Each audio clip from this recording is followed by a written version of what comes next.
Magandang araw po sa ating lahat. Magandang araw po sa ating Panginoon. Ako nga po pala si John Robin Medina at ngayong araw ay samahan ninyo akong muling pag-aralan at pagbulay-bulayan ng mga salita ng ating Panginoon. Pero bago ang lahat, tayo po muna ay manalangin. Lord, maraming salamat po sa araw na ito na ginising po ninyo ako at binigyan nyo na naman ako ng panibagong araw para magpuri. At dakilain ka, Lord, na papasalamat po ako sa mga blessings na binibigay niyo po sa akin sa pang-araw-araw. Lord, humihingi po ako ng kapatawaran sa mga kasalanan ng aking nagagawa.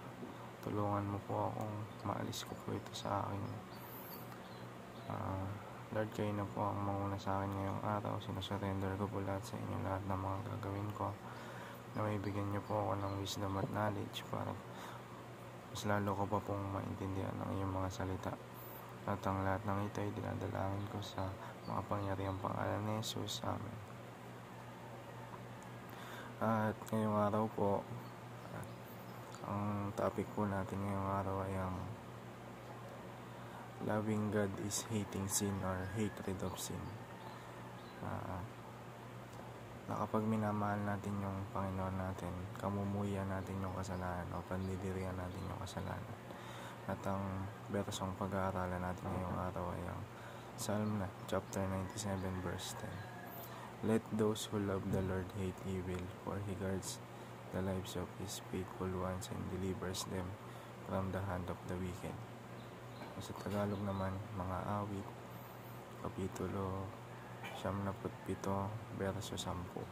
O kayong nagsisiibig sa Panginoon, ipagtanim ninyo ang kasamaan, kanyang iniingatan ng mga kaluluwa ng kanyang mga banal, kanyang inililigtas sila sa kamay ng masama. At para naman sa unang katotohanan natin ngayong araw, sin is desensitizing. Kapag sinabi natin desensitizing ay kasalungat po yun ng pagiging sensitive o pagiging aware sa mga kinikilos natin. Ang kasalanan kapag araw-araw natin ginagawa, nakakasanayan na natin hanggang sa nagiging parte na ito ng buhay natin. Kumbaga, baliwala na lang natin kung makagawa tayo ng kasalanan. Nagiging insensitive na tayo sa mga kilos natin. Nawawala na tayo ng konsensya, hindi na tayo parang natatakot kung makagawa man tayo ng kasalanan. Kumbaga, parang iniisip natin na okay lang na gumawa tayo ng kasalanan. Nasasanay na yung sarili natin. Halimbawa sa bisyo, sa mga pornographic videos or materials. Kahit sabihin natin ayaw natin ito nung una. Pero kapag ulit-ulit na natin itong ginagawa, akala natin ay okay lang. Nasasanay na tayo sa mga bagay na noong una ay ayaw natin. Sa pangalawa naman, loving God is hating evil. Kapag minamahal na natin ng Diyos, natututunan na natin kamuhian ng talikuran niya. Dati natin pagkatao, nagkakaroon na tayo ng pandidiri o disgust sa kasalanan. Yung dati nating lifestyle, kapag naging Kristyano na tayo at binalikan natin yung kasalanan, maiisip agad natin na may mali sa atin. Dahil ayaw na natin balikan kung ano tayo noon. Nakikristan, Jesus na tayo ngayon. Sa pangatlo naman, genuine Christians hate sin. Yung mga totoong Kristiyano na namumuhi na sa kasalanan. Lahat tayo nagkakasala pa rin, pero kapag tunay tayong Kristiyano, kinamumuhian na natin yung kasalanan.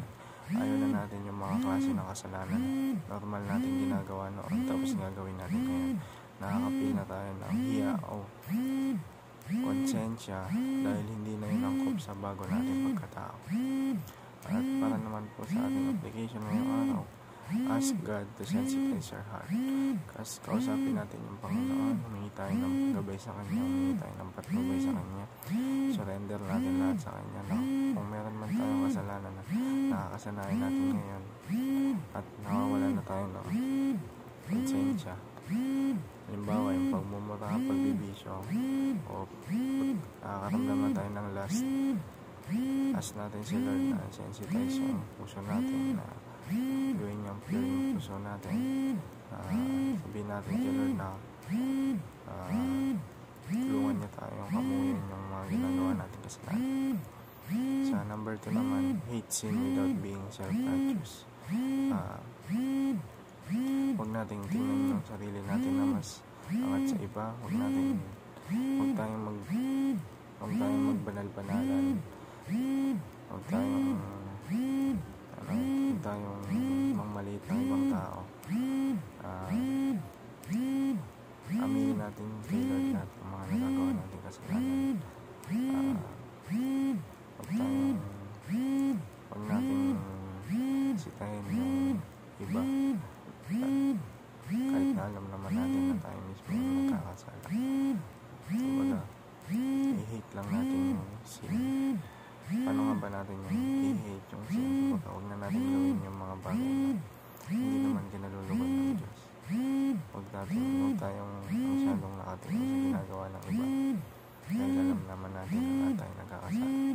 Ang the best na gawin natin yan is magsisi tayo kay Lord. Talikuran natin yung mga kasalanan natin. Number 3, prove our genuine conversion. Tunayan natin na nagbago na tayo, na tinalikuran na natin yung kasalanan. Kasi madaling sabihin na tinalikuran na natin yung kasalanan, pero kasalungat naman yung sigawa natin. Kumbaga, hindi lang dapat sa salita, dapat sa gawa din tayo kumikilos. At humingi tayo ng patnubay sa Panginoon na patuloy pa tayong ilayo sa lahat ng tukso at pamak.